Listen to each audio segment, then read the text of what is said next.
Assalamualaikum warahmatullahi wabarakatuh. Selamat pagi, siang, sore, ataupun malam bagi yang menonton video ini. Pada kali ini saya akan melakukan tugas rekam ruang 4 yang berobjek karya etnik. Karya etnik yang saya angkat pada tugas rekam ruang 4 saya kali ini adalah ukiran khas Madura. Masuk kepada poin yang pertama, histori terciptanya karya kerajinan yang saya angkat ini. Sejak kapan masyarakat Madura mulai mengukir tidak diketahui dengan pasti. Sekurang-kurangnya sejak masa kejayaan Kerajaan Singasari hingga Majapahit di Jawa Timur sejak kurang lebih abad ke-13. Sudah ada ukiran-ukiran relief gaya klasik yang indah sekali dan mendapat pengaruh budaya Hindu atau Buddha yang sangat kuat. Juga pengaruh luar seperti Cina, Timur Tengah, Eropa bertubi-tubi merasuk seni ukir Madura. Semua pengaruh itu jelas meninggalkan jejaknya yang diterima oleh seniman Madura secara selektif tanpa mengancam kelestarian seni ukir Madura sendiri. Hasilnya yang kita lihat sekarang adalah motif yang kaya akan variasi dicerna dalam gaya, watak, dan keperluan Madura sehingga bobot seninya justru bertambah. Lalu masuk kepada poin yang kedua, yaitu makna yang tergantung dalam karya. Saat ini seni ukir Madura telah mengalami banyak perubahan. Jika zaman dulu seni ukir Madura biasanya full memenuhi furniture rumah seperti ranjang, lemari, maupun perabot lain.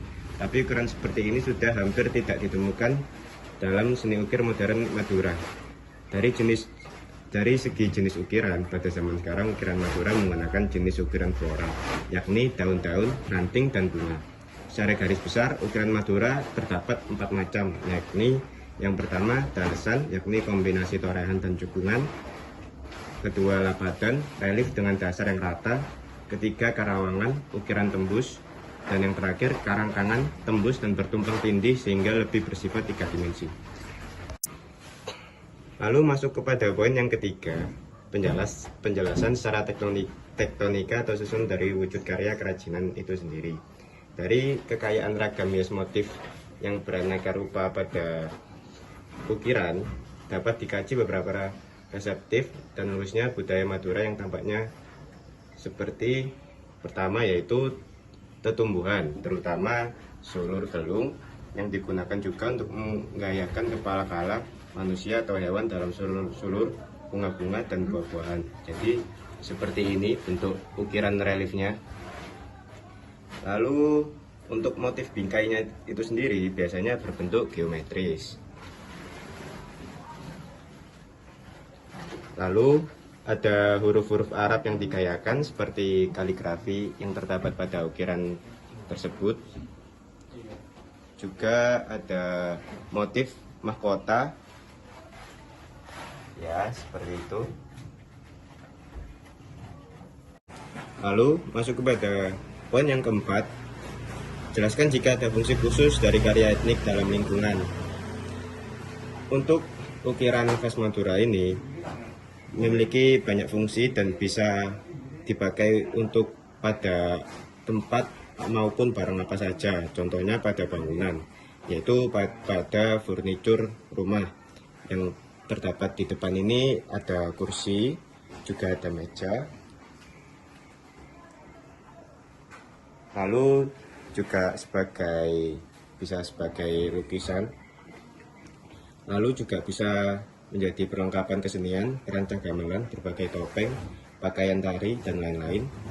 Juga bisa sebagai peralatan transportasi seperti tokar, gerobak, perahu, gerobak, sate, topi kulan. Juga bisa dipakai pada nisan-nisan kubur seperti pada pemakaman di Arosbaya, di Kompleks Masjid Raya Bangkalan, pemakaman Asta Tinggi Sumeneb, pemakaman Ratu Ibu Sampang, dan lain sebagainya. Juga biasa dipakai pada event-event seperti dipakai pada peralatan karapan sapi, dan juga bisa sebagai benda-benda perhiasan seperti hiasan rambut, gelang, kaki, hingga alas kaki. Lalu masuk kepada poin yang terakhir, yaitu poin kelima. Menurut pendapat saudara, seberapa penting dan baguskah karya tersebut? Menurut saya, seberapa penting suatu karya adalah sangat penting. Suatu karya bagi saya adalah seperti sebuah anugerah yang didapat dari kekreativitasan seseorang yang patut dihargai dan diapresiasi. Apalagi suatu karya ini dapat menambah penghasilan warga Madura, juga dapat memperkenalkan suatu ciri khas yang lain dari Madura itu sendiri. Lalu, untuk seberapa bagus karya tersebut, menurut saya semua karya adalah bagus, tergantung persepsi kita melihat suatu karya seperti apa. Mungkin itu saja yang bisa saya sampaikan pada tugas rekam ruang 4 pada kali ini. Sekiranya mohon maaf jika ada salah kata. Wassalamualaikum warahmatullahi wabarakatuh.